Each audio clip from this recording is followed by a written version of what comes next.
Thank you doctor Dhanesh. എല്ലാവർക്കും നമസ്കാരം. ഇന്ന് IFPHന്റെ ഇടതടവില്ലാതെ തുടർന്നു വരുന്ന വെബ് പരമ്പരയുടെ 1294 ദിവസമാണ്. ഇന്ന് മലയാളം സെഷനിൽ നേരത്തെ പറഞ്ഞിരുന്ന നിത്യ ഡോക്ടറുടെ ക്ലാസ് ആണ്. പക്ഷെ അതിൽ നിന്ന് വ്യത്യസ്തമായി ഇന്ന് വന്ധ്യതയെക്കുറിച്ച് രമാദേവി അമ്പാടി മാഡം നയിക്കുന്ന ഒരു ചർച്ചയാണ്. എല്ലാവർക്കും സംശയങ്ങളും മറ്റും ചോദിക്കാനുള്ള സമയമാണ്. എന്തായാലും നമുക്ക് ഇന്ന് ഈ ചർച്ചയിൽ പങ്കെടുക്കുന്നതിന് വേണ്ടി സൂം പ്ലാറ്റ്ഫോമിൽ എത്തിയിട്ടുള്ള എല്ലാ ബഹുമാന്യരായ ഡോക്ടേഴ്സിനെയും ഹോമിയോപ്പതി സ്നേഹികളെയും സ്റ്റുഡൻസിനെയും എല്ലാവരെയും ഞാൻ സന്തോഷപൂർവ്വം സ്വാഗതം ചെയ്യുന്നു. ഇന്നത്തെ ചർച്ച തുടങ്ങുന്നതിന് മുമ്പായി ഒരു നിമിഷം ഈശ്വര പ്രാർത്ഥന.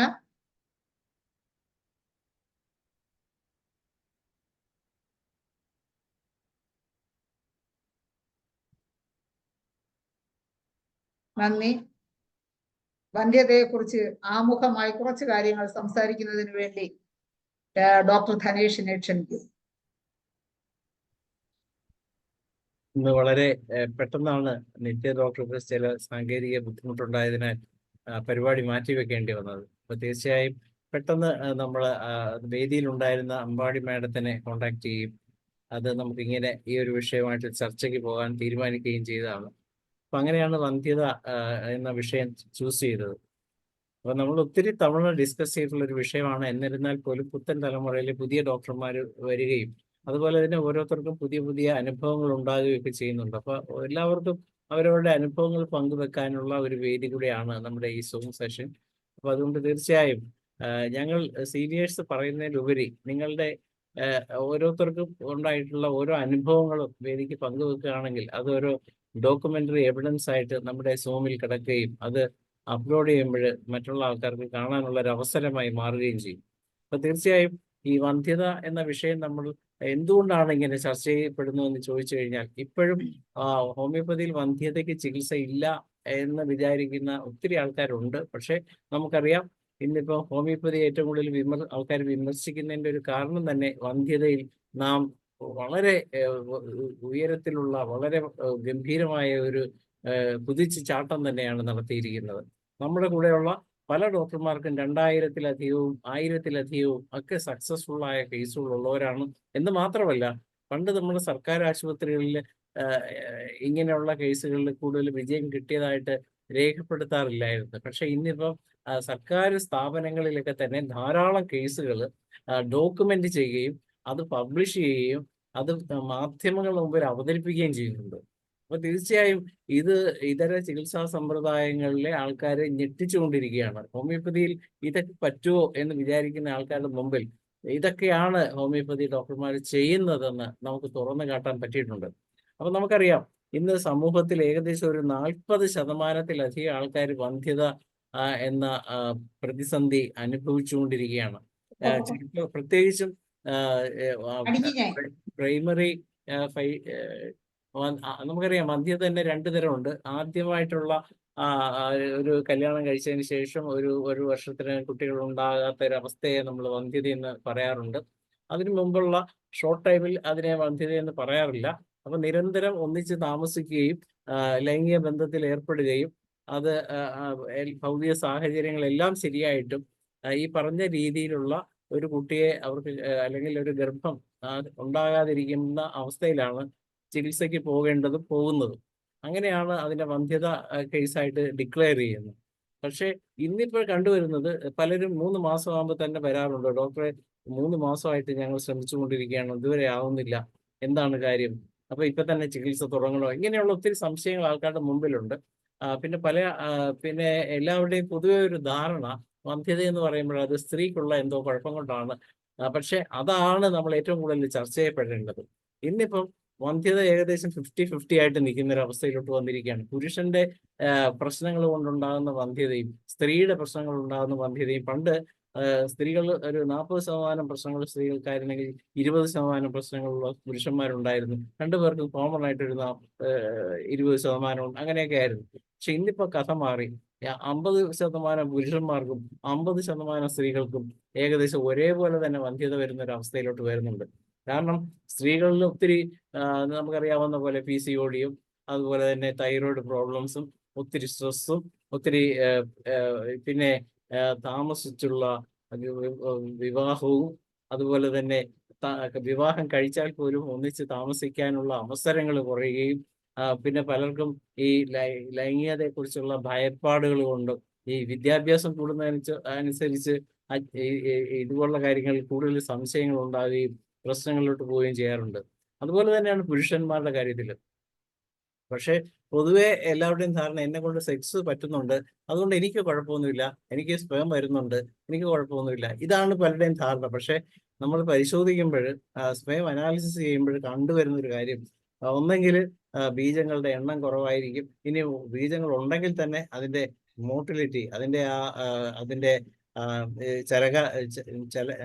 ചലിക്കാനുള്ള ശക്തി വളരെ കുറവായിരിക്കും. അപ്പൊ ഇങ്ങനെയൊക്കെ ഉള്ള കണ്ടീഷൻസ് കാണുമ്പോൾ, അല്ലെങ്കിൽ കൂടുതൽ ഭാഗവും 90%, 80% ഒക്കെ ഡെഡ് ആയിട്ടുള്ള സ്പേംസ് ഒക്കെ ആയിരിക്കും. പൊതുവെ ഇങ്ങനെയുള്ള കുറെ കാര്യങ്ങൾ കണ്ടുവരുന്നുണ്ട്. പിന്നെ പല ആൾക്കാർക്കും അതുപോലെ പുരുഷന്മാരുടെ കാര്യത്തിലാണെങ്കിൽ വേരിക്കോസിന്റെ പ്രശ്നങ്ങൾ ഉണ്ടാകുന്നുണ്ട്.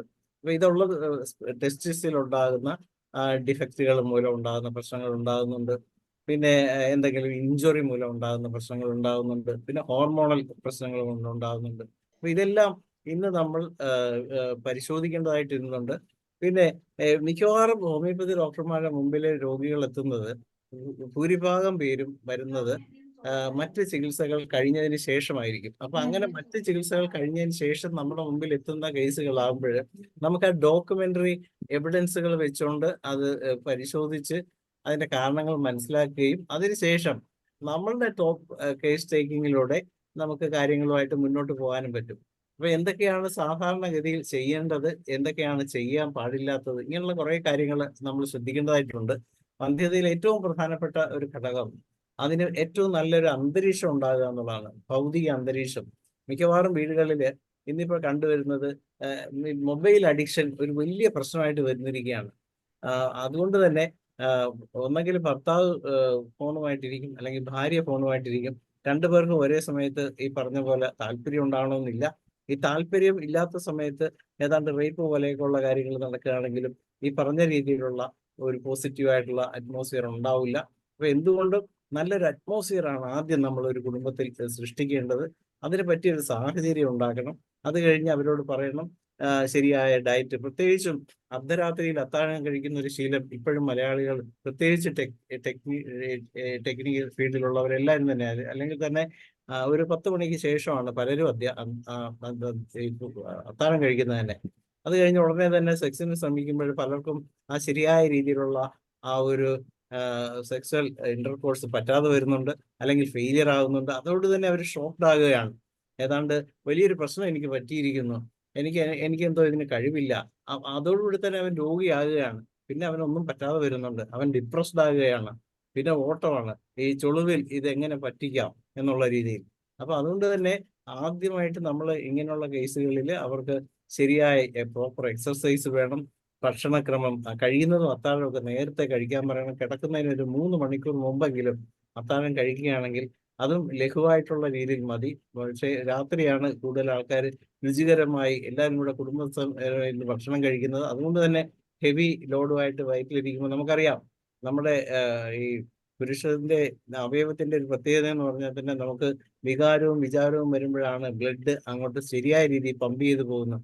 അതേസമയത്ത് ഡൈജഷൻ നടക്കുകയാണെങ്കിൽ ആ സമയത്ത് അങ്ങോട്ടായിരിക്കും കൂടുതൽ ബ്ലഡ് പമ്പ് ചെയ്യുന്നത്. അപ്പൊ അതുകൊണ്ട് തന്നെ ഈ ബ്ലഡിന്റെ ഇങ്ങോട്ടുള്ള ഒഴുക്ക് കുറയുകയും അതിന്റെ ഭാഗമായിട്ട് ഉദ്ധാരണം കുറയുകയും അതല്ലെങ്കിൽ ബലം കുറയുകയും ഈ വളരെ ശരിയായ രീതിയിലുള്ള ഒരു സെമിനൽ എമിഷൻ ഉണ്ടാകാതിരിക്കുകയും ചെയ്യും. അപ്പൊ ഇതൊക്കെ തന്നെ ഒന്ന് മാറ്റേണ്ടതായിട്ടുണ്ട്. അതുകൊണ്ട് തന്നെ നല്ലൊരു ഭൗതിക സാഹചര്യം വേണം, നല്ല രീതിയിലുള്ള ഭക്ഷണക്രമം വേണം.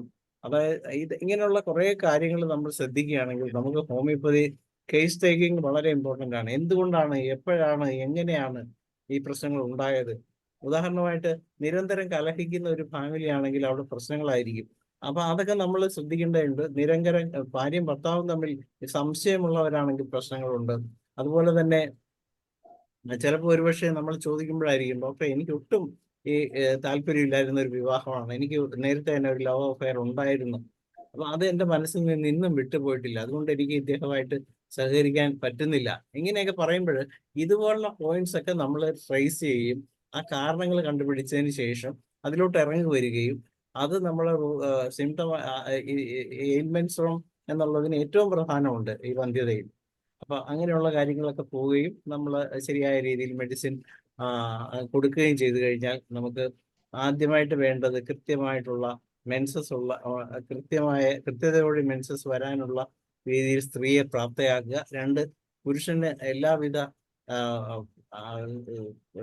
കഴിവോടും കൂടിയ അനന്തദായകമായ സെക്സ്വൽ ലൈഫ് സൃഷ്ടിക്കുന്ന ഒരു അവസരം ഉണ്ടാക്കുക. അതിനായിട്ട് അദ്ദേഹത്തെ പ്രേരിപ്പിക്കുക. രണ്ടുപേരും വളരെ സൗഹാർദ്ദപരമായ ഒരു അന്തരീക്ഷത്തിൽ സ്നേഹത്തോടു കൂടി സ്നേഹം പങ്കുവെക്കലിന്റെ ഭാഗമായിട്ട് അവര് ഗർഭസ്ഥ അവസ്ഥയിലോട്ട് പോകുന്നതിന് വേണ്ടിയുള്ള കാര്യങ്ങൾ അവരെ പറഞ്ഞ് മനസ്സിലാക്കുക. ഇങ്ങനെയുള്ള കുറെ കാര്യങ്ങൾ ചെയ്യുകയാണെങ്കിൽ വന്ധ്യത നമുക്ക് വളരെ നമ്മുടെ മെഡിസിൻസ് ഒക്കെ കൊണ്ട് വളരെ നല്ല രീതിയിൽ സക്സസ്ഫുൾ ആക്കാൻ പറ്റും. അതിന്റെ ഏറ്റവും വലിയ തെളിവുകളാണ് നമ്മുടെ അമ്പാടി മാഡവും ശാന്താചന്ദ്രൻ മാഡവും അതുപോലെ മറ്റ് നമ്മുടെ കൂട്ടത്തിലുള്ള ഒത്തിരി ഡോക്ടർമാരുണ്ട്. ഇപ്പൊ തൃശ്ശൂരുള്ള ഡോക്ടർ ദിലീപ് 3000 കേസ് വരെ 2000-ലധികം കേസുകൾ ഇപ്പൊ തന്നെ സക്സസ് ആക്കിയതായിട്ട് അറിയാൻ പറ്റിയിട്ടുണ്ട്. അതുപോലെ തന്നെ ഞങ്ങളുടെ ചേർത്തലയിലുള്ള ഡോക്ടർ ദിലീപ്, അങ്ങനെ ഒത്തിരി ആൾക്കാർ ഇതിൽ എക്സ്പെർട്ടാണ്. പിന്നെ നമുക്കൊക്കെ തന്നെയാണെങ്കിലും പല കേസുകളും സക്സസ് ആയിട്ടുണ്ട്. ഈ വേദിയിൽ തന്നെയുള്ള ഒരു ഡോക്ടർ തന്നെ പറയുണ്ടായി, ഡോക്ടർക്ക് ഏകദേശം 60-ലധികം കേസുകൾ നമ്മുടെ ഈ IFBH സൂം തുടങ്ങിയതിന് ശേഷം സക്സസ് ആയിട്ടുള്ളത്. അപ്പം തീർച്ചയായും ഹോമിയോപ്പതിക്ക് നല്ല ഒരു ട്രീറ്റ്മെന്റ് പ്രോട്ടോകോൾ നമുക്കുണ്ട്. ആ ട്രീറ്റ്മെന്റും മറ്റു കാര്യങ്ങളും ഒക്കെ അറിയുന്നതിനായിട്ട് നിങ്ങളുടെ സംശയങ്ങളും ഒക്കെ തീർക്കുന്നതിനായിട്ട് ഇനിയുള്ള ആൾക്കാർ പ്രത്യേകിച്ച് അമ്പാടി മാഡവും ശാന്തചന്ദ്രൻ ഡോക്ടറും ഒക്കെ ഉണ്ട്. അവരെല്ലാവരും അത് പറയും. പിന്നെ ഇതിന് സംസാരിക്കാൻ വിളിച്ചതിന് നന്ദി പറയുന്നുകൊണ്ട് പിന്നീട് സമയമുണ്ടെങ്കിൽ നമുക്ക് കേസുകൾ പറയാം. Thank you doctor Dhanesh. ഇനി അമ്പാടി മാഡവുമായി ഉള്ള ചർച്ചയാണ്.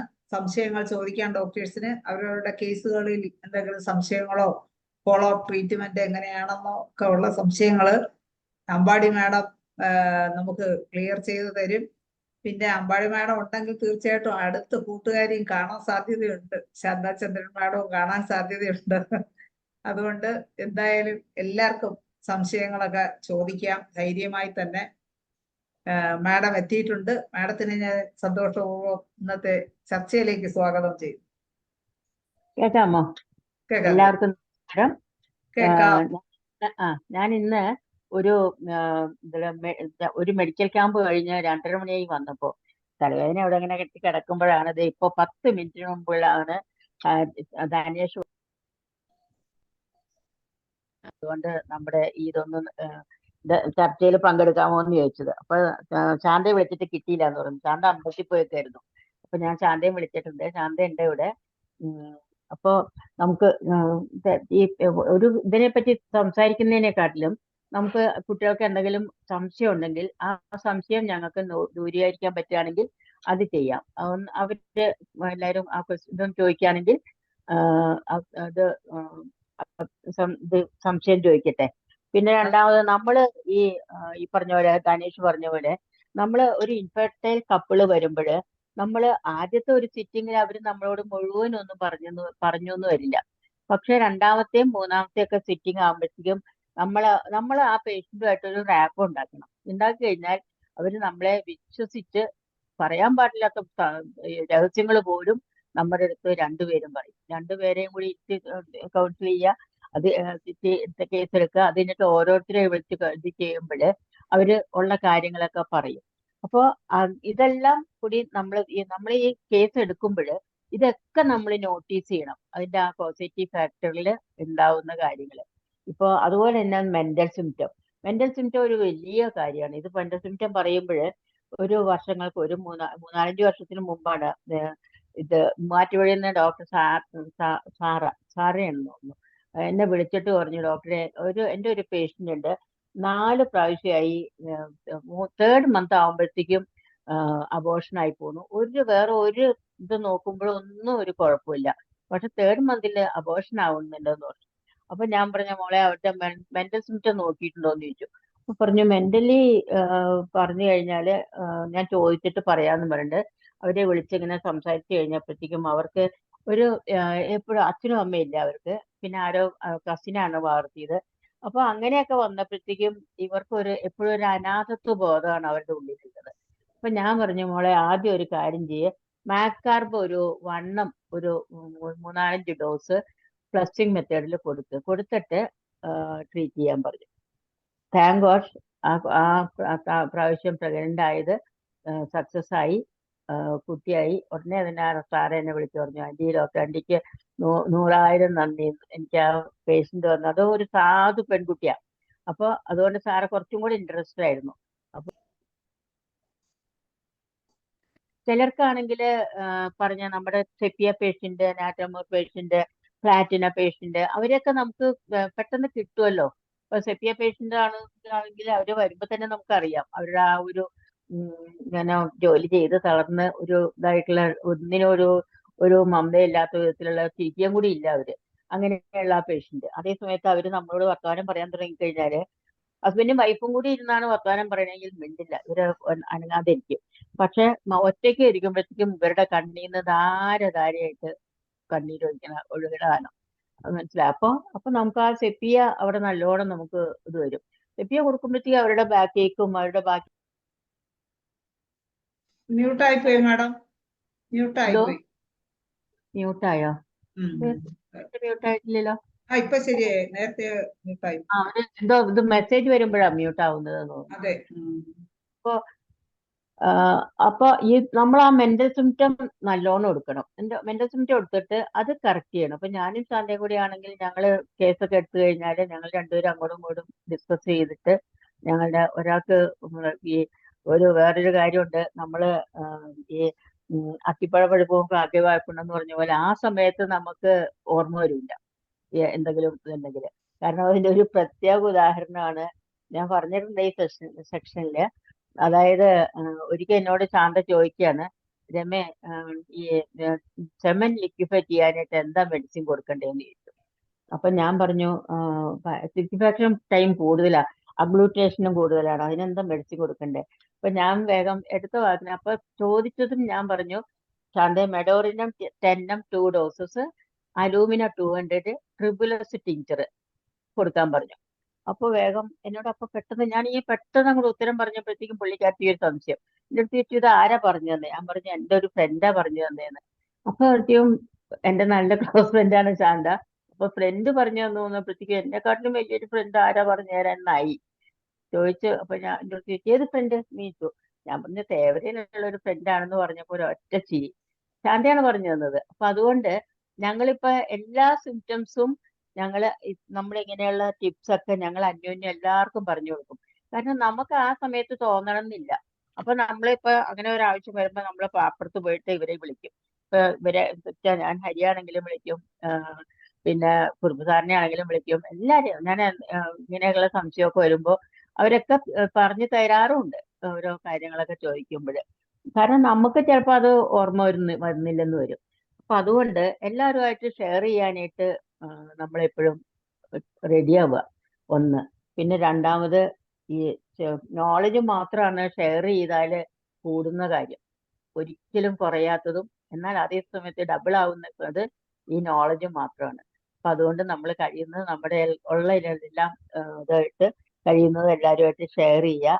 പിന്നെ കുട്ടികൾക്ക് ഇപ്പൊ യങ്സ്റ്റേഴ്സിന് എന്തെങ്കിലുമൊക്കെ ഇതുണ്ടെങ്കിൽ അത് നോക്കുക. പിന്നെ നമ്മളെ രണ്ടാമത് ഞാനൊക്കെ പണ്ട് ഒക്കെ ട്രീറ്റ്മെന്റ് എടുക്കുമ്പോൾ ഈ ഹോർമോൺ ടെസ്റ്റും അതും ഇതൊന്നും ഞങ്ങൾ അങ്ങനെയൊന്നും ചെയ്യാറുണ്ടായിരുന്നില്ല. വെറും സിംറ്റം, മെന്റൽ സിംറ്റവും അവരുടെ ഫിസിക്കൽ സിംറ്റവും മാത്രം നോക്കിയിട്ടാണ് ഇത് ചെയ്യുന്നത്. ഇപ്പൊ ഒരു 10-20-25 കൊല്ലമായിട്ടുള്ളൂ ഈ ബ്ലഡ് ടെസ്റ്റും ഹോർമോൺ ടെസ്റ്റും ഒക്കെ ഇങ്ങനെ നോക്കാൻ തുടങ്ങിയിട്ട്. അപ്പോ ഇപ്പൊ ഹോർമോൺ ടെസ്റ്റിന് ഇപ്പൊ മെയിൽ ഇതിനാണെങ്കിൽ നമ്മള് ആന്റിസ്പെർം ആന്റിബോഡി ഉണ്ടോ നോക്കണം, പിന്നെ ഹോർമോണിന്റെ ഇത് നോക്കണം. അപ്പൊ ഇപ്പൊ ടെസ്റ്റോസ്റ്ററോൺ തീരെ കുറവാണെങ്കിൽ അവർക്ക് ലിബിഡോ കുറച്ച് കുറവായിരിക്കും. അപ്പൊ അങ്ങനെയൊക്കെ ആണെങ്കിൽ ഇപ്പൊ ടെസ്റ്റോസ്റ്ററോൺ അവർക്ക് കൂടുതൽ ഉണ്ടാവാനായിട്ട് നമ്മൾ അതിനുള്ള മെഡിസിൻസ് നമ്മൾ കൊടുത്തേ വെക്കുള്ളൂ. അപ്പൊ അഡീഷണൽ ആയിട്ട് ഇപ്പൊ വൈറ്റമിൻ ഡി ഡെഫിഷ്യൻസി വന്നാൽ നമ്മൾ വൈറ്റമിൻ ഡി സപ്ലിറ്റ് ചെയ്യുന്ന പോലെ ഇങ്ങനെയുള്ള ഇതെല്ലാം കൊടുത്തേ വെക്കുള്ളൂ. ഇപ്പൊ ടെസ്റ്റോസ്റ്ററോൺ ഇത് ചെയ്യുകയാണെങ്കിൽ നമ്മൾക്ക് ക്യാൻസാരിസ് യൂസ് മെഡിസിൻസാ ടെസ്റ്റോസ്റ്ററോൺ തീരെ കുറഞ്ഞു പോയിട്ടുണ്ടെങ്കിൽ. പിന്നെ അതുപോലെ തന്നെ FSH LH ഒക്കെ നോക്കി കഴിഞ്ഞാൽ അങ്ങനെ ഹോർമോൺ നോക്കിക്കഴിഞ്ഞാൽ കുറെ നമുക്ക് അതിന്റെ ഏകദേശം ഒരു രൂപം കിട്ടും. മെയിൽ ഇൻഫെർട്ടിലിറ്റി ആണെങ്കിലും ഫീമെയിൽ ഇൻഫെർട്ടിലിറ്റി ആണെങ്കിലും. അപ്പൊ അതിനനുസരിച്ച് നമുക്ക് ട്രീറ്റ് ചെയ്യാൻ പറ്റും. ആർക്കെങ്കിലും എന്തെങ്കിലും സംശയം ഉണ്ടെങ്കിൽ ചോദിച്ചാൽ പറയാം. ശാന്തയുണ്ട്. ശാന്തയില്ലേ? ശാന്തേ? ആ, ഉണ്ട് ഉണ്ട് ഉണ്ട്. ആ ഉണ്ട്. എന്താ എന്താ ഇപ്പോഴാണ് കണ്ടത്. ശനിയാഴ്ച ശാന്തന് വീട്ടിൽ പോകുന്ന ദിവസാ. പക്ഷെ ഇപ്പൊ എനിക്ക് പോകാൻ പറ്റിയില്ല. ഇന്ന് മെഡിക്കൽ ക്യാമ്പ് ഉണ്ടായിരുന്നോണ്ട് പോയില്ല. ഇല്ലെങ്കിൽ രണ്ടുപേരും ഒരു വീട്ടിൽ തന്നെ ഉണ്ടാവുമായിരുന്നു. ഓക്കെ. അപ്പോ അമ്പാടി മാഡം പറഞ്ഞത് കേട്ട് കാണുമെന്ന് വിചാരിക്കുന്നു. എല്ലാവരും അവരവരുടെ സംശയങ്ങൾ, ആർക്കെങ്കിലും ഒക്കെ എന്തെങ്കിലും സംശയങ്ങളുണ്ടെങ്കിൽ ചോദിക്കണം. സമയം കുറവാണ്, 23 അപ്പോഴ് ആലോചിച്ചിരുന്ന് സമയം കളയാതെ ഇപ്പോഴേ ചോദിച്ചാൽ എല്ലാവർക്കും ചോദിക്കാൻ പറ്റും. സമയത്ത് എല്ലാവരും കൂടി ഒന്നിച്ച് ഹാൻഡ് റൈസ് ചെയ്താൽ നമുക്ക് ബുദ്ധിമുട്ടാവും. പിന്നെ അവസാന സമയമാകുമ്പോൾ വേണ്ടത്ര അവർക്ക് എക്സ്പ്ലെയിൻ ചെയ്ത് തരാൻ ബുദ്ധിമുട്ടായിരിക്കും. അതുകൊണ്ട് ഇപ്പോഴേ ഓരോരുത്തർ അവരവർക്ക് ഏതെങ്കിലും കേസുകൾ ഉണ്ടെങ്കിൽ ചോദിക്കുക, സംശയങ്ങൾ ഉണ്ടെങ്കിൽ ചോദിക്കുക. നീ ശാന്ത പറയൂ കുറച്ച്. അത് തന്നെ, ആരും ഹാൻഡ് റൈസ് ചെയ്തിട്ടില്ല. അപ്പോഴേക്കും ശാന്താചന്ദ്രൻ മാഡത്തിന് എന്തെങ്കിലും ലേറ്റസ്റ്റ് ഇൻഫർമേഷൻസ് കൊടുക്കാനുണ്ടോ? Cantharis and other medicine didn't. എല്ലാം ഈ ഏതിനാ cantharis? Cantharis and other medicine didn't hear എന്നാണ്. നീ മനസ്സിലായില്ലേ? ശാന്താചന്ദ്രൻ മാഡത്തിനൊരു നമസ്കാരം. Cantharis, യൂസ്റ്റിലാഗോ, vanilla, എപ്പിസ്. ടെസ്റ്റോസ്റ്ററോണിന്റെ ഇത് കുറവാണെങ്കിൽ കൂട്ടാനുള്ള മെഡിസിൻസ് ആണ്. എല്ലാം 30. Cantharis 30, യൂസ്റ്റിലാഗോ 30, vanilla 30, എപ്പിസ് 30. ഹോർമോൺ കൂട്ടാനല്ലേ? അതുപോലെ തന്നെ FSH LH കുറവായിട്ട് തോന്നുകയാണെങ്കിൽ പിറ്റ്യൂട്രിനം ഞാൻ കൊടുക്കുന്നത് പിറ്റ്യൂട്രിനം 3x, കൊണിയം 200. ഹോർമോൺ ടെസ്റ്റ് നടത്തിയിട്ട് കൊടുക്കും അല്ലേ? FSH LH കാണുന്നത് വളരെ കുറവാണെങ്കിൽ നമുക്ക് ഈ മെഡിസിൻസ് എല്ലാം കൊടുത്തു കഴിഞ്ഞാൽ അതിന് എനിക്ക് രണ്ട് കേസുണ്ട്, ഇൻഫെർട്ടിലിറ്റി കേസ്. 2 കുഴയ്ക്കുന്ന കേസാണ്. 2 ആസൂസ്പെർമിയ. അപ്പൊ അതില് വെരി ലോ, ആദ്യം പിന്നെ വെരി ലോ എന്നാണ് കാണിക്കുന്നത് സ്പേം അനാലിസിസ്.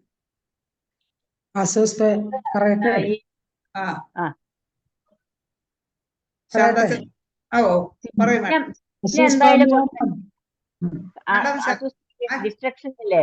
സിഫിലിറ്റിക് ആണ് ടെൻഡൻസി. സിഫിലിറ്റിക്കാണ്. ഞാൻ സിഫിലിനും ടെന്നം ഒക്കെ 1-2 പ്രാവശ്യം കൊടുത്തു. പക്ഷെ സിഫിലിന് എന്തായാലും കൊടുക്കാം. പിന്നെ നമുക്ക് കൊടുക്കാൻ പറ്റിയ മെഡിസിൻസ് റേഡിയം, ബ്രോം, ജിൻസംഗ്, അശ്വഗന്ധ ഒക്കെ കൊടുക്കാം. ഒട്ടുമില്ല. ആസൂസ്പെർമിയാണോ? Very low. ആസൂസ്പെർമിയ ആയിരുന്നു. ഇപ്പൊ എനിക്ക് തോന്നുന്നു വെരി ലോ എന്നുള്ള റിസൾട്ട് വന്നിട്ടുണ്ട്. ഒളിഗോസ്പെർമിയ ആയിട്ടുണ്ട് അല്ലേ? അപ്പൊ അതിന് നമുക്ക് കൊടുക്കാവുന്ന മെഡിസിൻസ് ആണ് അശ്വഗന്ധ. എല്ലാം കൊടുക്കാം. 50 ആക്കി നോക്കാം. 50 CMO എന്തായാലും ഡിസ്ട്രക്ഷൻ ആണല്ലോ.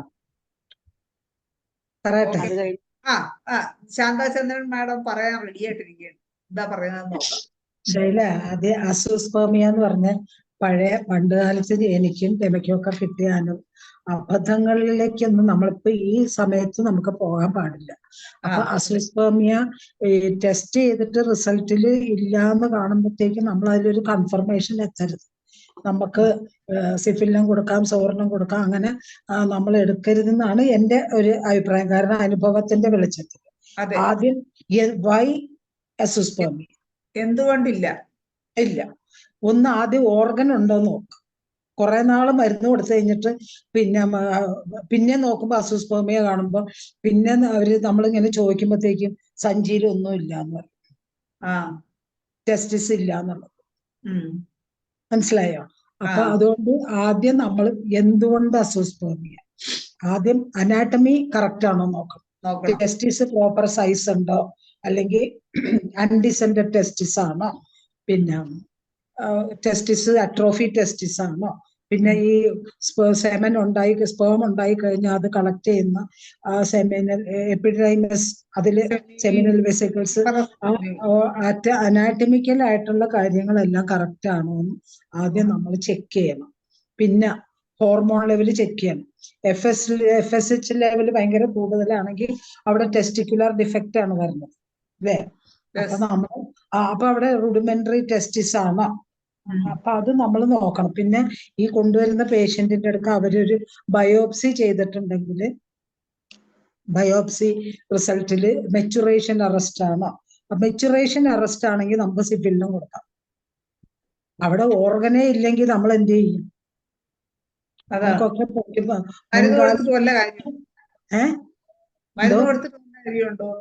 മരുന്ന് കൊടുത്തിട്ട് പേഷ്യൻസ് എല്ലാം അവരെല്ലാം പഠിച്ചിട്ടാണ് ഇപ്പൊ വരുന്നത്. അപ്പൊ അവര് വന്ന അങ്ങനെ കുറെ റിസൾട്ടുമായിട്ട് വരുവാണെങ്കിൽ നമുക്ക് അതിനനുസരിച്ചിട്ട് കൊടുക്കാം. പിന്നെ അപ്പൊ നമുക്ക് നമ്മളൊരു സ്കാനിങ്ങിന് വിടുമ്പോ അവര് അനാട്ടമിയൊക്കെ എന്തായാലും അവര് ചെക്ക് ചെയ്യാതിരിക്കൂലല്ലോ, അല്ലേ? നമുക്ക് ആദ്യം ഹോർമോൺ ലെവലിൽ. ശാന്ത ഒരു മിനിറ്റ്. അതായത് ഇപ്പോഴാണ് നമ്മൾ ഈ ഹോർമോൺ ലെവലും അതും ഇതൊക്കെ നോക്കുന്നത്. പണ്ടത്തെ കാര്യമാണ് ചന്ത പറഞ്ഞത്. കാരണം ഞങ്ങളൊക്കെ പണ്ട് ഇതായിരിക്കുമ്പോഴ് ഇതുപോലെ ഈ ഹോർമോൺ ലെവലൊന്നും ഞങ്ങൾ നോക്കൂലായിരുന്നു. ഒരു 30 കൊല്ലത്തിന് മുമ്പുള്ള ഒരു അനുഭവം എനിക്ക് ഞാൻ പറയാം. എന്റെ അച്ഛന്റെ ഫ്രണ്ടിന്റെ മോനെ എന്റെ അടുത്ത് വിട്ടു.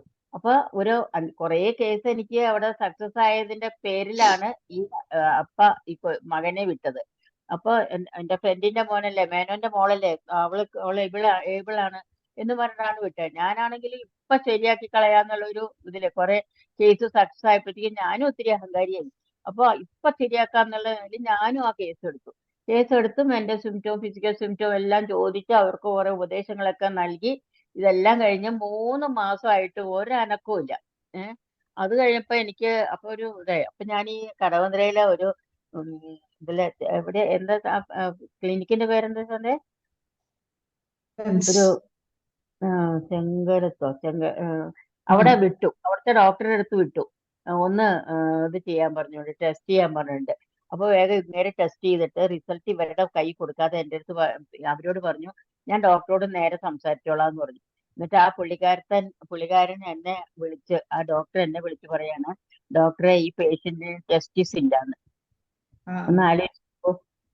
അപ്പോ എനിക്കുണ്ടായ ഒരു ബുദ്ധിമുട്ട്, ഒരു 3 മാസം അവരെ വിട്ട് അവർക്ക് ഞാൻ മരുന്നും കൊടുത്ത്, ഇതില്ലായിരുന്ന ഒരാൾക്ക് മരുന്ന് കൊടുത്ത്, അതിനുശേഷം ഞാനത് ഈ വേദിയിൽ തന്നെ പറഞ്ഞിട്ടുണ്ട്.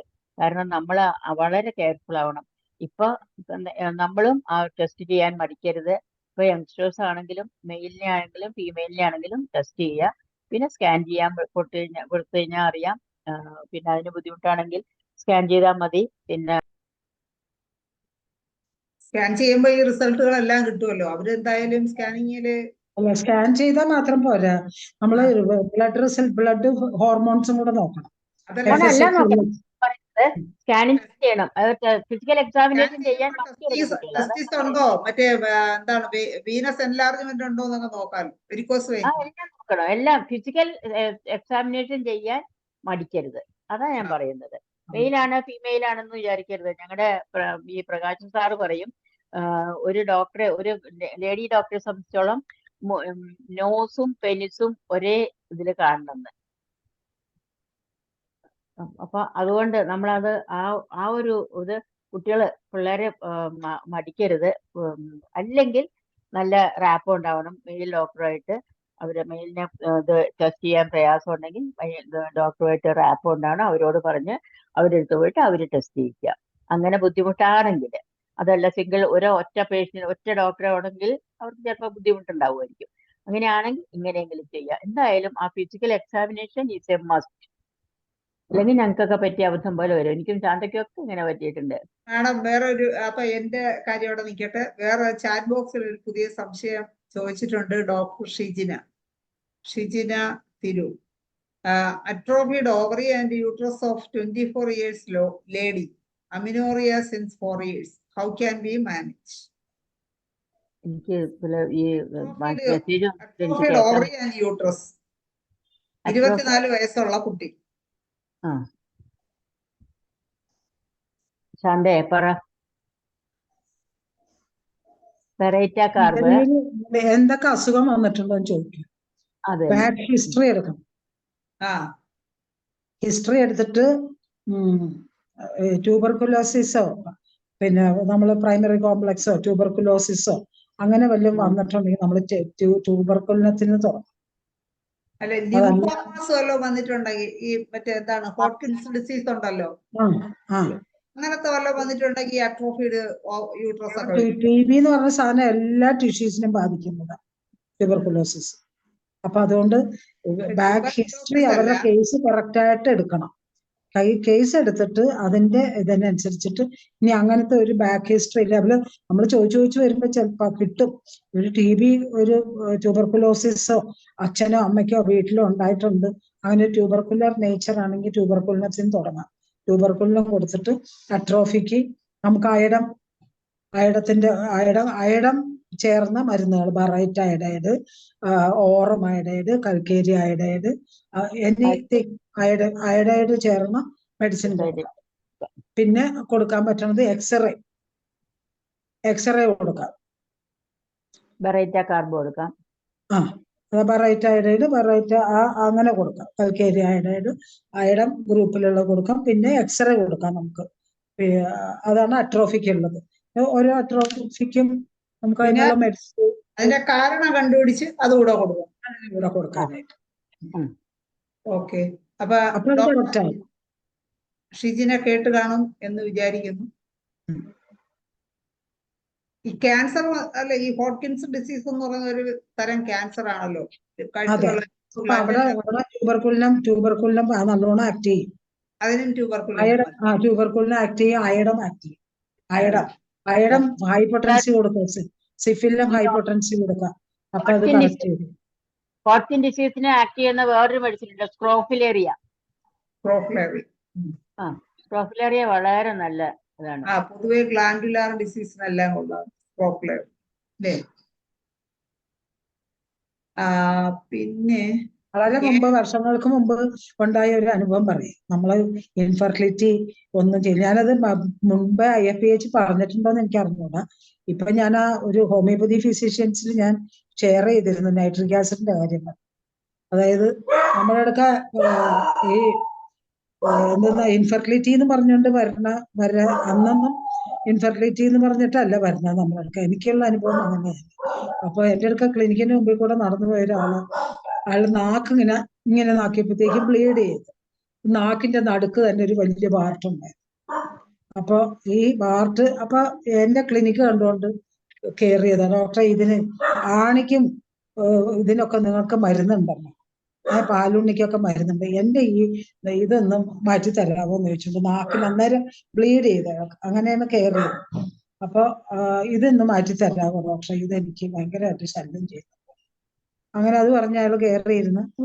അപ്പൊ ഡീറ്റെയിൽ ഒക്കെ ചോദിച്ചു കഴിഞ്ഞപ്പോ എന്റെ മനസ്സിൽ നൈട്രിക് ആസിഡ് തന്നെയാണ് വന്നത്. അപ്പൊ കുറച്ചു നേരം ഇരുന്ന് അപ്പൊ നമ്മൾ ഇത് എങ്ങനെയാണ് ഏതാന്നൊക്കെ ചോദിച്ച് ഹിസ്റ്ററി ഒക്കെ പറഞ്ഞപ്പോ അവര് കൊല്ലത്തുള്ളതാ, എന്റെ ക്ലിനിക്കിന്റെ സമീപത്ത് തന്നെ താമസിക്കുന്നത്, 10 വർഷമായി കല്യാണം കഴിഞ്ഞിട്ട് എന്നൊക്കെ പറഞ്ഞു. അപ്പൊ ഞാൻ പറഞ്ഞു ഞങ്ങൾക്ക് ഇതിനുള്ള മരുന്ന്, അതിനും ഇൻഫെർട്ടിലിറ്റിക്കുള്ള മരുന്നുണ്ട്, എന്താ കാരണം എന്ന് ചോദിച്ചു. കാരണമൊക്കെ ചോദിച്ചപ്പോ ഞാൻ മടുത്തു ഡോക്ടറെ, ഇനിയൊന്നും നോക്കാനില്ല. അന്ന് നമുക്കിതൊന്നും അങ്ങനെ നമ്മൾ ടെസ്റ്റ് ചെയ്യാൻ പറഞ്ഞാലൊന്നും ആർക്കും അത്രയും ഒരു അതിനെതിരെ ഹോമിയോ ഇല്ലേ, ഹോമിയോക്ക് ടെസ്റ്റ് ഉണ്ടോ അന്നത്തെ കാലത്ത്. ഹോമിയോക്ക് ടെലസ്കോപ്പ് ഹോമിയോക്ക് എന്തിനാന്ന് ചോദിച്ചാൽ ആൾക്കാരുണ്ട്. അപ്പൊ ഞാൻ പറഞ്ഞ ഒരു കാര്യം ചെയ്യും, ഇതിന് മരുന്ന് തരാം. അപ്പൊ ഞാൻ അതിന് മരുന്ന് കൊടുത്തിട്ട് അവർക്ക് ബ്ലീഡിങ് കൺട്രോളായി. ഞാൻ പറയാം എന്തായാലും അടുത്തല്ലേ, ക്ലിനിക്കിന്റെ അടുത്തല്ലേ, വൈഫിനോട് നിങ്ങൾ ചെയ്ത ട്രീറ്റ്മെന്റിന്റെ പേപ്പർ എല്ലാം കൊണ്ടുവരാം. അപ്പൊ പേപ്പറൊക്കെ കൊണ്ടുവന്ന് കഴിഞ്ഞപ്പോ അയാൾക്ക് ഒളിഗോ അസ്തിനോ സ്പെർമിയാണ്. ഇൻഫെർട്ടിലിറ്റി സെന്ററിലൊക്കെ പോയി കുറെ ടെസ്റ്റ് ചെയ്തു. ഞാൻ അയാൾക്ക് ഈ ആസിഡ് നൈട്രിക്കൻ തന്നെ കൊടുത്തുള്ളൂ. അവർക്ക് ഇൻഫെർട്ടിലിറ്റി എന്ന് പറഞ്ഞിട്ടൊരു ട്രീറ്റ്മെന്റ് എടുത്തില്ല. വൈഫ് ഇത് റിപ്പോർട്ടൊക്കെ കൊണ്ടുവന്നപ്പോൾ അന്ന് വൈഫിന് ലൂക്കോറി ഉണ്ടായിരുന്നു. അപ്പോൾ ലൂക്കോറിയക്കുള്ള ബോറാക്സോ അങ്ങനെയുള്ള മരുന്നുകളാണ് ഞാൻ കൊടുത്തത്. നൈട്രിക് ആസിഡ് 200 തുടങ്ങി 10 50 cm വരെ കൊടുത്തു. ഒരു സുപ്രഭാതത്തിൽ അയാളുടെ വാർട്ട് അടന്നുപോയി. എനിക്ക് ആ നൈട്രിക് ആസിഡ് ഞാൻ പഠിച്ചത് ജയറാം ഡോക്ടറിന്റെ കൂടെ ഞാൻ ഈ പാലിയന്തുരുത്ത് കുറെ കാലം പോയിട്ടുണ്ടായിരുന്നു. അവിടെ ഇങ്ങനത്തെ കേസ് വന്നിട്ടുണ്ടായിരുന്നു. അപ്പൊ ഈ പേഷ്യന്റ് വന്നിറങ്ങാൻ എനിക്ക് അത് സ്ട്രൈക്ക് ചെയ്തിട്ടാണ് ഞാൻ നൈട്രിക് ആസിഡ് കൊടുത്തത്. പക്ഷെ ഈ നൈട്രിക് ആസിഡ് കൊണ്ട് തന്നെ ഇനി ഒരു പ്രാവശ്യം സെമൻ ടെസ്റ്റ് ചെയ്യേണ്ടി വന്നില്ല. വൈഫ് പ്രഗ്നന്റ് ആയി. വൈഫിന് ഓഫ് കോഴ്സ് ലൂക്കോറിയക്കുള്ള മരുന്ന് കൊടുത്തു. പക്ഷെ അവര് കൺസീവ് ആയി, ഭയങ്കര ഹാപ്പി ആയി. അപ്പൊ നൈട്രിക് ആസിഡ് തന്നെയാണ്. എസുസ്പെർമിയക്ക് എസുസ്പെർമിയ അല്ലെ ഒളിഗോസ്പെർമിയ ഫ്യൂ കൗണ്ട് ഉണ്ട്, മോട്ടിലിറ്റി ഇല്ല. ഒളിഗോ അസ്തിനോ ടെറട്ടോസ്പെർമിയ. അപ്പൊ ഇന്നൊരു ടെസ്റ്റ് ചെയ്യാനുള്ള മാനസികാവസ്ഥയിലല്ല അയാൾ. ഇത് പറഞ്ഞപ്പോ തന്നെ അയാൾ ഭയങ്കര ഇറിറ്റബിൾ ആയിരുന്നു. ആദ്യം എന്റെ നാക്ക് ശരിയാക്കി, നാക്കിലത്തെ പോട്ടെ ഇറിറ്റബിലിറ്റി. അപ്പൊ ശരിക്കും ഞാൻ നൈട്രിക് ആസിഡ് മാത്രമേ പേഷ്യന്റിന് കൊടുത്തുള്ളൂ. അപ്പൊ അത് അയാളുടെ നാക്കില് വാർട്ടും പോയി, കൺസീവ് ആവുകയും ചെയ്തു. അതാണ് എൻ്റെ ഒരു അനുഭവം. ഞാനത് നേരത്തെ IAPH പറഞ്ഞിട്ടുണ്ടോ എന്ന് എനിക്ക് അറിഞ്ഞൂടാ. എൻ്റെ ആ കേസ് ഷീറ്റുകളൊക്കെ ഞാൻ പൊന്നുപോലും ഞാൻ സൂക്ഷിച്ചിരുന്ന കേസ് ഷീറ്റാണ്. എൻ്റെ അടുത്ത് ഒരു ഡോക്ടർ വന്ന് പഠിക്കാൻ കൊടുത്തൊരു ഒരുപാട് കേസ് ഷീറ്റ് ആ ഡോക്ടർ അതുകൊണ്ട് പോയി തിരിച്ചു തന്നിട്ടില്ല ഇതുവരെ. അങ്ങനെ പിന്നെ ഇപ്പൊ ചാറ്റ് ബോക്സില് ലോ AMHന് എന്താ മെഡിസിൻ കൊടുക്കേണ്ടതെന്ന് ചോദിച്ചു. പറഞ്ഞോളൂ. ലോ AMH അത് എന്തുകൊണ്ട് ലോ AMH ആയി എന്നുള്ളത്, അത് എന്തെങ്കിലും something will be there to disrupt feedback cycle അല്ലെ. ഇപ്പൊ നമുക്ക് ഫോളിക്കുലർ ഡെവലപ്മെന്റ് ഇത് ചെയ്യാനും അതുപോലെ AMH സെക്രീഷൻ ഉണ്ടാവാനും ഒക്കെ അതിന് എന്തെങ്കിലും കാരണം ഉണ്ടാവും. ആ കാരണം ആദ്യം കണ്ടുപിടിക്കുക. കാരണം ഒന്നും ഇല്ലെങ്കിൽ അത് ചിലപ്പോൾ ഓട്ടോ ഇമ്മ്യൂൺ അറ്റാക്ക് ആയിരിക്കും. അങ്ങനെയാണെങ്കിൽ ഈ നമുക്ക് ചെയ്യാൻ പറ്റിയത് എക്സ്റേ 200, നക്സ് മോസ്കറ്റ 200. ഇത് നമ്മുടെ ഈ പത്മനാഭൻ ഡോക്ടറുടെ ടിപ്പാണ് കേട്ടോ. അല്ല സോറി, രാമകൃഷ്ണൻ പാലക്കാടിന്റെ ടിപ്പാണ്. X-ray 200 and nux vomica 200 on alternate days. രണ്ടാമത് ഓൺ അതർ ഡേയ്സ്. ഇത് ഇങ്ങനെ ഒരു രണ്ട് alternate weeks. X-ray 200 and nux moschata 200 on alternate weeks. അല്ലാത്ത ദിവസങ്ങളിൽ cactus tincture 5 drops in the morning around 7 AM in warm water and 10 drops of ashwagandha tincture at 9 AM, 2 PM and 7 PM daily. അത് ഇത് എക്സ്റേയും നക്സോമോസ്കറ്റയും കൊടുക്കേണ്ട ദിവസം ഇത് കൊടുക്കരുത്. അങ്ങനെ ഒരു 2 ലെവല് നോക്കുക. അതുപോലെ തന്നെ പീരിയഡിന്റെ സമയത്ത് ആ മെഡിസിൻസ് ഒന്നും കൊടുക്കരുത്. മനസ്സിലായോ? ഒന്നുകൂടെ പറയണോ? നേരത്തെ ചോദിച്ച ആരാണോ ചോദിച്ചത് കേട്ട് കാണുമായിരിക്കും. പിന്നെ ആരാണ്ടോ ചോദിച്ചിട്ടുണ്ട് ട്യൂബൽ ബ്ലോക്കിന് എന്താ ചെയ്യാന്നുള്ളത്. ഒരു ക്വസ്റ്റ്യൻ കൂടെ ഉണ്ടായിരുന്നു, നോക്കണം. പിന്നെ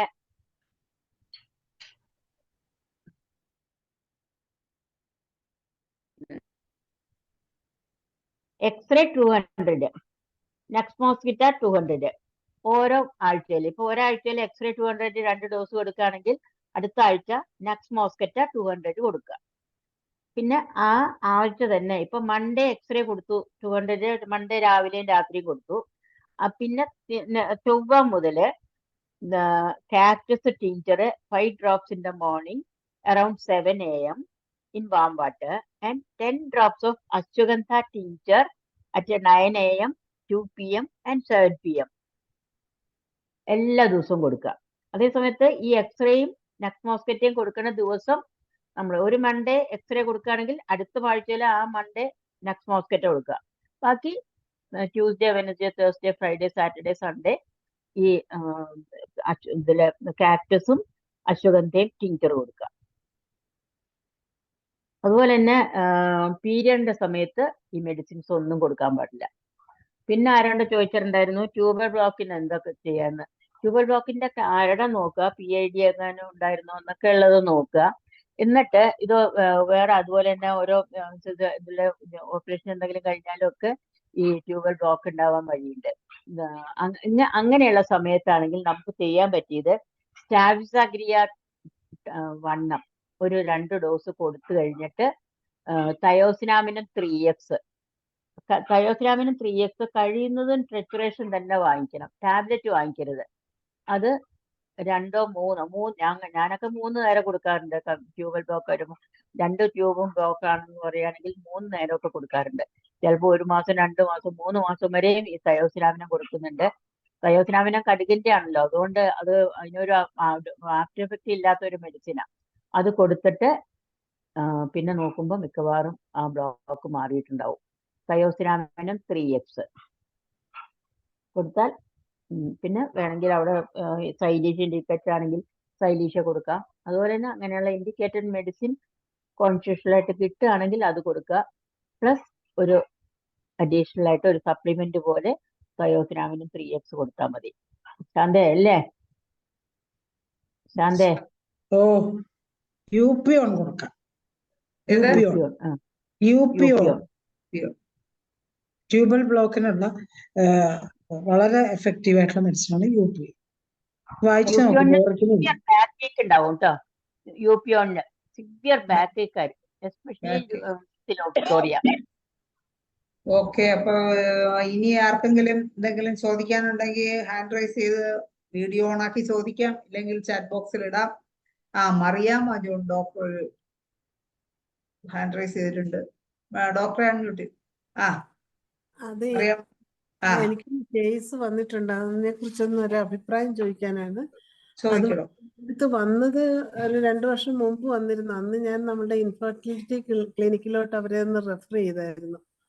അവിടുത്തെ ചികിത്സ 2 വർഷം കഴിഞ്ഞു. പക്ഷേ പ്രത്യേകിച്ച് അതിൽ വ്യത്യാസമൊന്നുമില്ല. പക്ഷേ ഇതില് ശരിക്കുള്ള കാര്യം പറയുകയാണെങ്കിൽ 3 വർഷമായിട്ട് ഇതുവരെ അവർക്ക് ഇന്റർകോഴ്സ് നടന്നിട്ടില്ല. കാരണം ഈ പുള്ളിക്കാരന് മാസ്റ്റർബേഷൻ ഉണ്ട്, അതിന് കുഴപ്പമില്ല. പക്ഷെ ബന്ധപ്പെടാൻ പറ്റുന്നേയില്ല. ഇന്ന് വരെ 3 വർഷമായിട്ടും അതിന് ഇതൊരു ദിവസം പോലും സാധിച്ചിട്ടില്ല. ഇവരെ നമുക്ക് ചികിത്സിക്കണോ, ഏത് രീതി വിടണം, എങ്ങനെ വേണ്ടത്? മൈൻഡ് അല്ലേ എടുക്കേണ്ടത്, ഇൻഫെർട്ടിലിറ്റി. അത് ഈ പയ്യന് 40-45 വയസ്സായി ഇതുവരെ കല്യാണം കഴിക്കാതെ നിന്നതാണ്. അവരുടെ അച്ഛൻ ഭയങ്കര സ്ട്രിക്റ്റ് ആയിരുന്നു. അങ്ങനെ ചേട്ടനും അനിയനും കല്യാണം കഴിച്ചിട്ടില്ല, അനിയൻ ഇപ്പോഴും കല്യാണം കഴിച്ചിട്ടില്ല. പക്ഷെ ഈ പെൺകൊച്ച് അവന്റെ കൂടെ മാർജിൻ ഫ്രീ ജോലി ചെയ്ത് അതിനൊരു കല്യാണം നടന്ന് ഡൈവേഴ്സായി.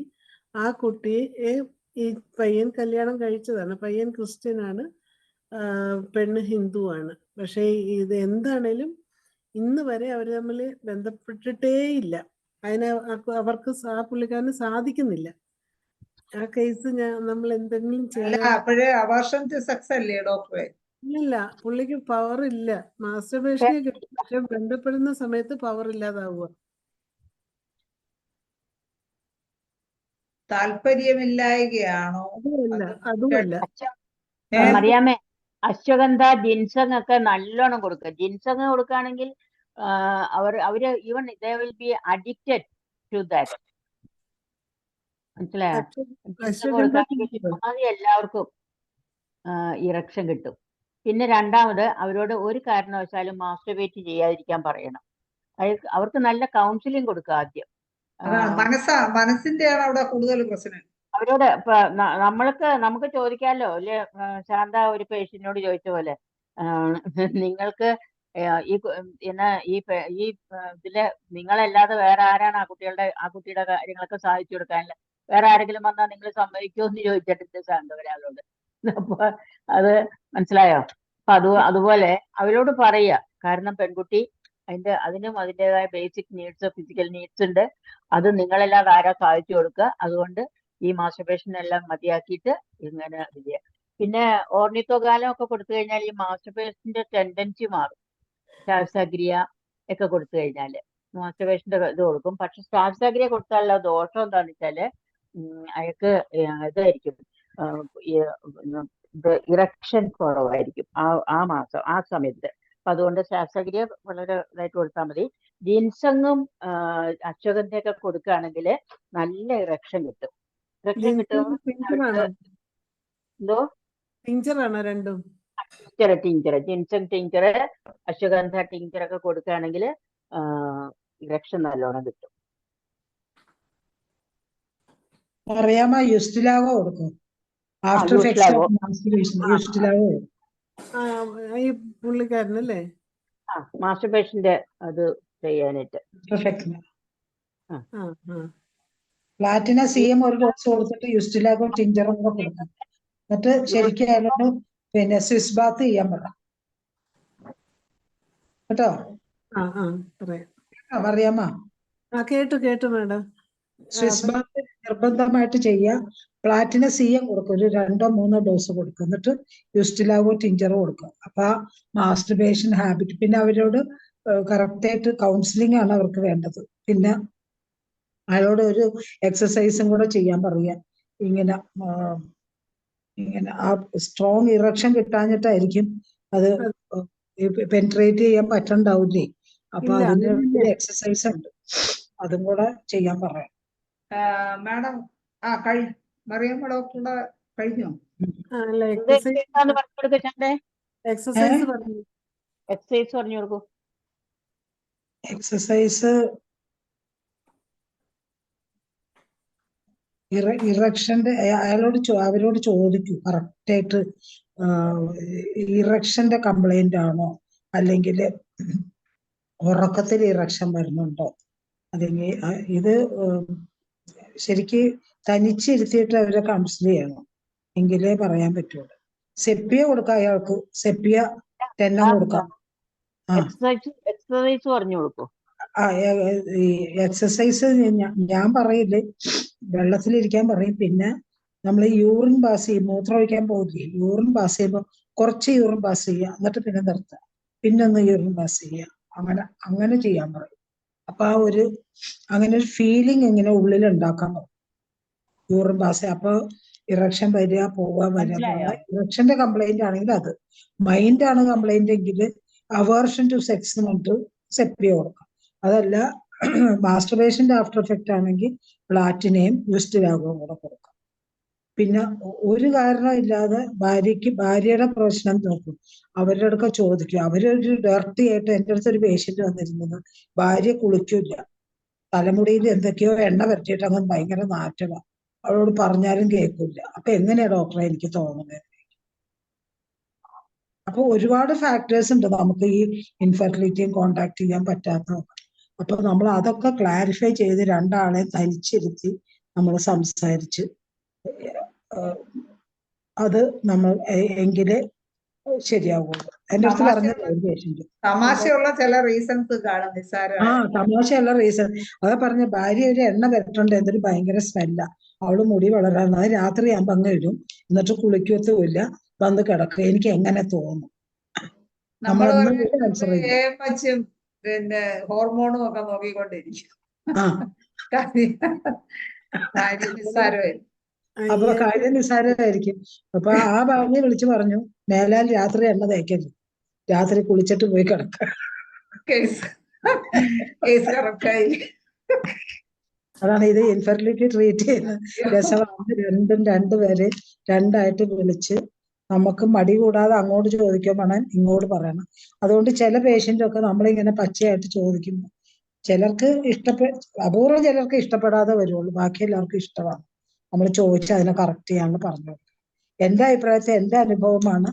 ഞാൻ ഭാര്യയ്ക്ക് സൾഫർ കൊടുക്കാം, സൾഫർ കൊടുത്തിട്ടുണ്ട്, പിന്നെ നല്ല വഴക്കും കൂടെ പറഞ്ഞിട്ടുണ്ട്. അപ്പൊ ചിലരുടെ അടുത്തൊക്കെ നമുക്ക് വഴക്ക് പറയേണ്ടി വരും. അപ്പൊ നമുക്ക്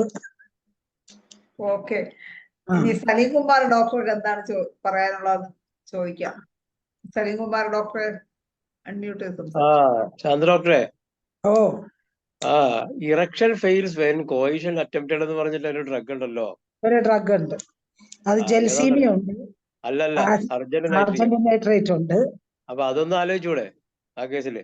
അതാലോചിക്കണം. അതിന്റെ കാരണം എന്താണെന്ന് ആദ്യം അറിയട്ടെ. അല്ല പിന്നെ അതായത് വല്ല നിസാര പിന്നെ റീസൺ ആണെങ്കിൽ അത് മാറ്റാതെ പറ്റുമോ?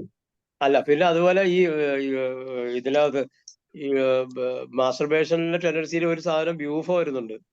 ബ്യൂഫ വരണുണ്ട്. ബ്യൂഫോ നല്ലൊരു സാധനമാണ്. കാരണം ബ്യൂഫോക്ക് മറ്റൊരു സ്വഭാവങ്ങളുണ്ട്. വീട്ടിൽ നിന്ന് പുറത്തു പോകാൻ മടിയുള്ളവര് ഇവിടെ ചുരുളോട് ഇരിക്കുക ചുരുളോട് അങ്ങനെയൊക്കെയുള്ള തന്നെ ഇരിക്കാനാണ് ഇഷ്ടം. അതെ അതെ അങ്ങനെയൊക്കെയുള്ളത് പിന്നെ ആ പേഷ്യന്റിനോട് ചോദിക്കണം ഫോൺ വീഡിയോസ് കാണുന്നുണ്ടോ, ഫോൺ വീഡിയോസ് കണ്ട് അതുണ്ട്. ആ ഫോൺ അഡിക്റ്റാ. ഫോൺ അഡിക്റ്റ് ആണെങ്കിൽ ഫോണ് 10 മണി കഴിഞ്ഞാൽ ഞാൻ അങ്ങനത്തെ പേഷ്യന്റിനോട് പറയും രാത്രി 8 മണിക്ക് ഭക്ഷണം കഴിക്കുക, എന്നിട്ട് രണ്ടുപേരും ഫോൺ കൊണ്ട് അലമാരി വെച്ച് പൂട്ടി വെച്ചിട്ട് പുറത്ത് റോട്ടിൽ കൂടെ മുറ്റത്ത് കൂടെ കുറച്ചു നേരം നടക്കുക. വഴക്കിടാനുള്ളതും ചീത്ത പറയാനുള്ളതും എല്ലാം അവിടെ കൊണ്ട് തീർക്കുക. എന്നിട്ട് ഫ്രഷ് ആയിട്ട് വന്ന് നിങ്ങൾക്ക് കിടക്കാൻ പോകുമ്പോൾ നിങ്ങൾ അങ്ങനെ ഒരു കാര്യത്തിൽ ചെയ്യാൻ പറയും. അപ്പൊ ഫോൺ എടുക്കുന്നില്ല. പിന്നെ അങ്ങനെ വരുമ്പോഴത്തേക്കും കുറെ മാറും. നമ്മൾ ആർഡന്റ് അവരോട് ഫ്രണ്ട്ലി ആയിട്ട് നമ്മൾ കുറച്ച് ഡീറ്റെയിൽ ചോദിക്കാം. അപ്പൊ ഈ കുളിക്കാത്ത കാര്യവും ഈ ഫോൺ വീഡിയോസ് കാണുന്ന കാര്യവും ഒക്കെ അറിയാൻ പറ്റും. ഹിബാത്ത് അത്യാവശ്യമാണ്.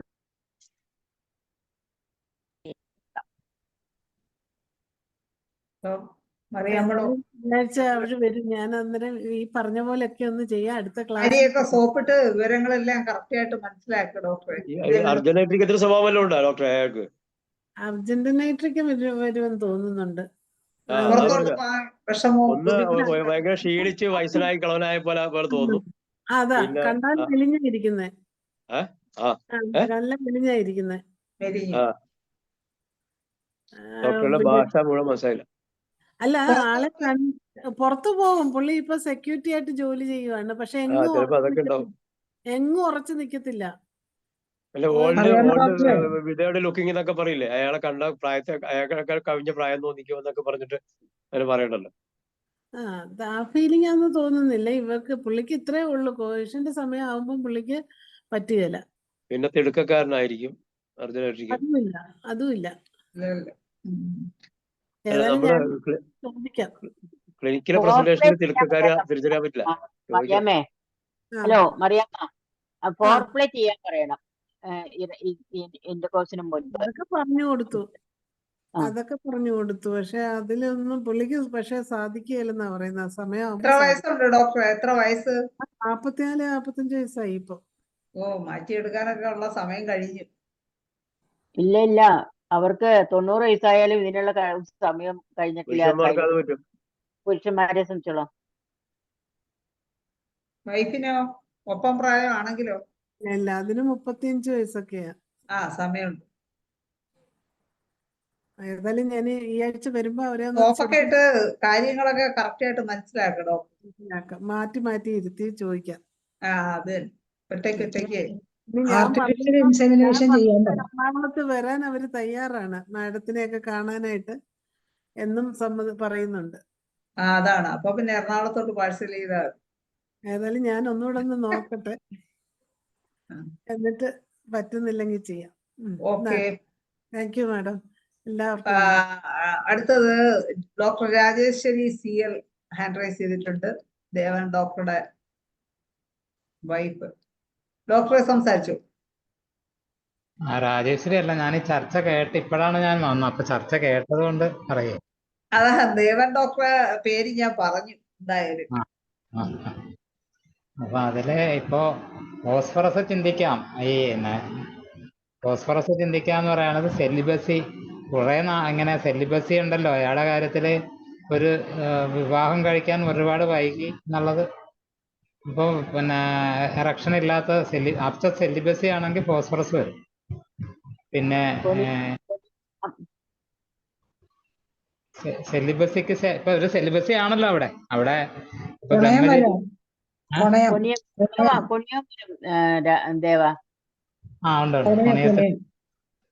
പിന്നെ ആസിഡ് ഫോസ് ഉണ്ട്. പിന്നെ ഈ അർജന്റൈനൈട്രിക്കം പോലെ അഗ്നസ് കാസ്റ്റസും സെലീനിയം ചിന്തിക്കാവുന്നതാണ്. സെലീനിയം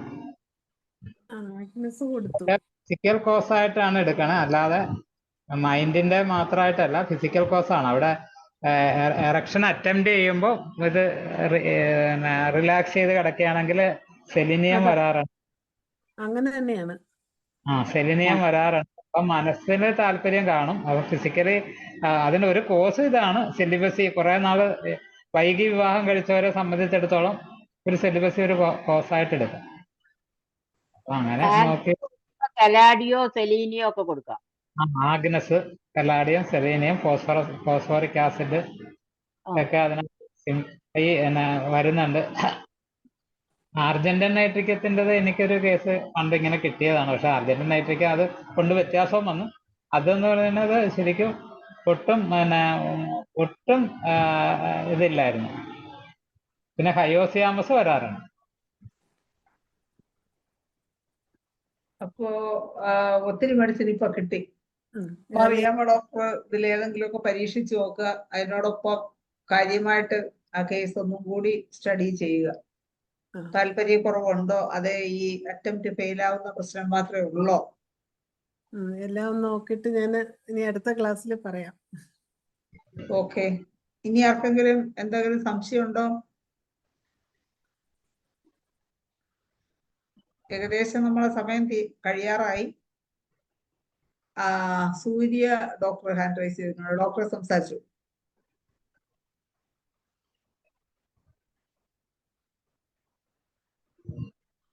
സൂര്യ ഡോക്ടറെ പറ്റുന്നില്ലേ? അയ്യോ, ഒന്നുകൂടെ അൺമ്യൂട്ട് ചെയ്യണേ ഡോക്ടർ. ശരി. ഹലോ ഡോക്ടർ, ഞാൻ പറഞ്ഞത് പെൽവിക് എക്സസൈസ് തന്നെ ആണ് ഇതിന്റെ മെയിൻ ആയിട്ട് വേണ്ടത്. ഡോക്ടർ, ഇങ്ങനെ ഒരു കേസിൽ ഞാൻ പെൽവിക് എക്സസൈസ് വളരെ കർശനമായിട്ട് പറഞ്ഞു കൊടുത്തപ്പോൾ അവർക്ക് ആ പെൽവിക് പോർഷനിലുള്ള മസിൽസിനുള്ള ഒരു റിജിഡിറ്റി കൂടെ കിട്ടും ഡോക്ടർ. അത് നമ്മൾ പറയുന്നത് യോഗയില് നമ്മൾ രണ്ട് കൈയും തലയിൽ വച്ചിട്ട്, കൈ രണ്ട് തലയിൽ ബാക്കി വെച്ചിട്ട് മലദ്വാരത്തിന്റെ അവിടെ നമ്മുടെ ജെനിറ്റൽ ഏരിയ കംപ്ലീറ്റ്ലി മുകളിലോട്ട് അമർത്തുക, പിന്നെ റിലാക്സ് ചെയ്യുക. ദാറ്റ് മീൻസ് നമുക്കിപ്പോൾ മോഷൻ പോകാൻ ഭയങ്കരമായിട്ട് മുട്ടുന്നു, ആ സമയത്ത് നമ്മളൊന്ന് പിടിച്ചു വെക്കുമ്പോൾ എങ്ങനെ ആ രീതിയിൽ ശ്വാസം എടുത്തുകൊണ്ട് അതിന്റെ മുകളിലോട്ട് പെൽവിക് ഏരിയ മുകളിലോട്ട് വലിക്കുക, ശ്വാസം വിട്ടുകൊണ്ട് വിടുക. പിന്നെ ബട്ടർഫ്ലൈ എക്സസൈസ്, ബട്ടർഫ്ലൈ ഇരുന്ന് കൊണ്ടുള്ള ആ എക്സസൈസ്, ഇത് രണ്ടും നമ്മുടെ നെറ്റിൽ നല്ലതുപോലെ കൊടുത്തിട്ടുണ്ട്.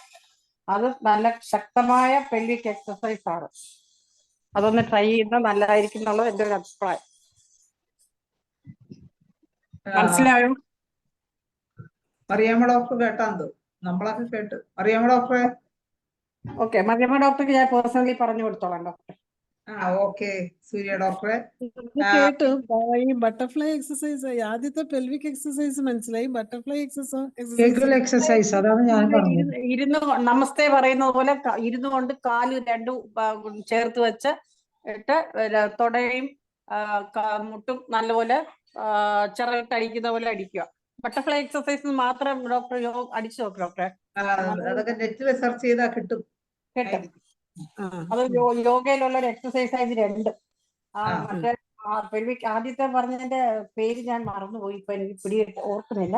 എക്സസൈസ് അതാണ്, അത് ഞാൻ പേഷ്യൻസിന് പറഞ്ഞു കൊടുക്കാറുണ്ട്. ഇത് നമ്മുടെ പെൺകുട്ടികൾക്കും പറഞ്ഞു കൊടുക്കും. മെൻസസ് ഇറഗുലാരിറ്റി ഉള്ളവർക്ക് ഫസ്റ്റ് പറയുന്നത് തന്നെ ബട്ടർഫ്ലൈ എക്സസൈസാണ്. ഓക്കെ സൂര്യ ഡോക്ടറെ, നമ്മളെ സമയം ഏകദേശം കഴിയാറായി. പ്രീമച്വർ ഇജാക്കുലേഷൻ രണ്ട് മെഡിസിനോട് പറയണേ madam, Ambadi madam. Premature ejaculation ആണെങ്കിൽ തടിച്ച പേഷ്യൻസ് ആണെങ്കിൽ നല്ല ഇഫക്റ്റീവ് ആണ്. പിന്നെ അത് തന്നെ മെലിഞ്ഞവരാണെങ്കിൽ പോഡിയം. കേട്ടില്ല. തടിച്ച പേഷ്യൻസ് ആണെങ്കിൽ ഗ്രാഫൈറ്റിസ്, കാലിബൈക്ക് വളരെ എഫക്റ്റീവ് ആണ്. പിന്നെ മെലിഞ്ഞ പേഷ്യൻസ് ആണെങ്കിൽ ലൈക്കോപോഡിയം, സിങ്കമെറ്റ് ഞാൻ കൊടുക്കുന്നതാണ്. പിന്നെ ആഗ്നസ്, എന്താണ് പറയണേ, അശ്വഗന്ധ, ജിൻസങ് എല്ലാം കൊടുക്കാം. ഓക്കെ, അപ്പൊ അത് സംശയം ചോദിച്ചു ചാറ്റ് ബോക്സിലാണ് ഡോക്ടർ കേട്ട് കാണുമെന്ന് വിചാരിക്കുന്നു. എന്തായാലും നമ്മുടെ ചർച്ച അവസാന ഘട്ടത്തിലേക്ക് കടക്കേണ്ട സമയമായി. നമ്മുടെ രണ്ട് മാഡത്തിനും, അമ്പാടി മാഡത്തിനും ശാന്താചന്ദ്രൻ മാഡത്തിനും നന്ദി പറയുന്നതിന് വേണ്ടി ഞാൻ മറിയാമ്മ ഡോക്ടർ തന്നെ ക്ഷണിക്കുക.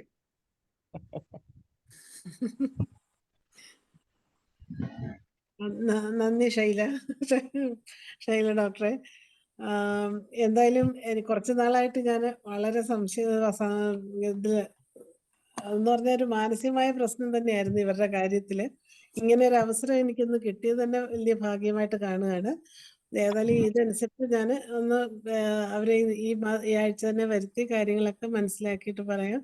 ഇങ്ങനെയുള്ള ക്ലാസ്സുകൾ ഇടയ്ക്ക് കിട്ടുന്ന വലിയൊരു ഭാഗ്യമാണ്. ശരിക്കും രമാദേവി മാഡവും ശാന്തചന്ദ്രൻ ഡോക്ടറും രണ്ടുപേരും കൂടെ ചേർന്ന് കഴിയുമ്പോൾ അത് പൂർത്തിയാകുന്നു. രണ്ടുപേർക്കും IFPHന്റെ പേരിലും എൻ്റെ പേരിലും നന്ദി അറിയിച്ചു കൊള്ളട്ടെ. അതുപോലെ ഇവിടെ ഇന്ന് ഇതിൽ പങ്കെടുത്ത എല്ലാവർക്കും പ്രത്യേകം നന്ദി അറിയിക്കട്ടെ. Thank you all. ഓക്കെ, നന്ദി മറിയമ്മ ഡോക്ടറെ. എന്തായാലും ധനേഷ് ഡോക്ടർ പെട്ടെന്നാണ് ഇങ്ങനെ ഒരു ചർച്ച കൊണ്ടുവന്നത്. നിത്യ ഡോക്ടർ ആയിരുന്നു ഇന്നത്തെ ക്ലാസ് എടുക്കേണ്ടിയിരുന്നത്. എന്തായാലും പെട്ടെന്ന് കൊണ്ടുവന്ന ചർച്ചയാണെങ്കിലും വളരെ നല്ല രീതിയിൽ ചർച്ച കൊണ്ടുപോകാൻ സാധിച്ചു. എന്തായാലും ഈ ചർച്ചയിൽ പങ്കെടുത്ത അമ്പാടി മാഡത്തിനും ശാന്താചന്ദ്രൻ മാഡത്തിനും ഒരിക്കൽ കൂടി നന്ദി പറഞ്ഞുകൊണ്ടും എല്ലാവർക്കും ശുഭരാത്രി നേർന്നുകൊണ്ടും ഇന്നത്തെ മലയാളം സെഷൻ പ്രോഗ്രാം വൈൻഡപ്പ് ചെയ്യുന്നു. എല്ലാവർക്കും നന്ദി, നമസ്കാരം. ഇങ്ങനെ ഇതിലെ ഷോർട്ട് നോട്ടീസ് വന്ന് ഞങ്ങളെ കൊണ്ട് ജോലി ചെയ്യിക്കുന്നതിന് ധനേഷിന് പണിഷ്മെന്റ് കൊടുക്കുന്നുണ്ടെന്ന് പറയണം കേട്ടോ. ഓക്കെ, ഞാനൊരു കാര്യം പറയട്ടെ ശൈല. ഈ നമ്മുടെ IFPH കുടുംബത്തിലുള്ള ആൾക്കാര് അപ്പൊ അന്യോന്യം നന്ദി പറയേണ്ട കാര്യമില്ല. ഇത് അത് പറയാതിരിക്കാൻ പറ്റത്തില്ല.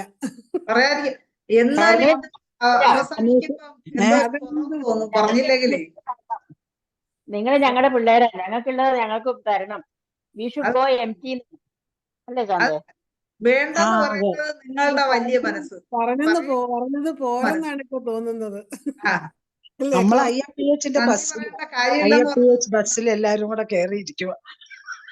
അത്രേ ഉള്ളൂ. അതെ അതെ. പക്ഷെ എന്നാലും ഒരു എന്തോ അവസാനം ആകുമ്പോഴത്തേക്ക് ഒരു വൈൻഡപ്പ് ചെയ്യുന്ന ലക്ഷ്യം തോന്നണമെങ്കിൽ ഇതൊക്കെ വേണം. അതിന്റെ ഘടകമാണ് ഒരു ചർച്ചയുടെ ഘടകം. അതുകൊണ്ട് ഒരു ഔപചാരികതയ്ക്ക് പറയുന്നതേ സ്വീകരിച്ചിരിക്കുന്നു. ഈ കുറിപ്പെന്ന് വെച്ച് കുഴപ്പമില്ലല്ലോ അല്ലേ? അതെ, ആ സമയത്തിന് ഇത്തിരി കൂടുതലായെന്ന് വെച്ച് കുഴപ്പമില്ലല്ലോ. ഓക്കെ, അവസാനം ഊണൊക്കെ കഴിച്ചു കഴിയാറാകുമ്പോ ശകലം മോരൊഴിച്ച് ഉണ്ണണ്ടേ, ഇത്രേ ഉള്ളൂ. ധനേഷ് ഡോക്ടറെ കാണുന്നില്ലല്ലോ. ഉണ്ടാ?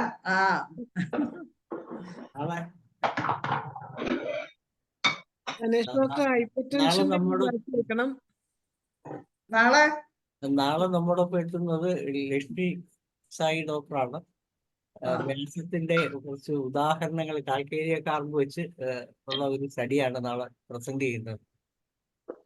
ഓക്കെ ഡോക്ടറെ, ഇനിയപ്പോ നമ്മളെല്ലാം പൂർത്തിയാക്കി 10 മിനിറ്റിന് മുമ്പ് സബ്ജക്ട് അവതരിപ്പിക്കാൻ പറയുന്ന ധനേഷിന് ശിക്ഷ തരുന്നുണ്ട് കേട്ടാ. ഞാനപ്പോ നിന്നൊന്നിപ്പോ പറഞ്ഞില്ലേ കുറച്ച് കാര്യങ്ങൾ. ധനേഷ് ഡോക്ടറെ ഹൈപ്പർ ടെൻഷന്റെ ഒന്നത്തെ ഒന്നും കംപ്ലീറ്റ് ആക്കിയില്ലായിരുന്നു. ഒരു ക്ലാസ് കൂടെ വേണമെന്നൊരു റിക്വസ്റ്റ് ഉണ്ടായിരുന്നു. വെക്കാം. ഓക്കെ ഡോക്ടർ, എൻഡ് ചെയ്തോളൂ.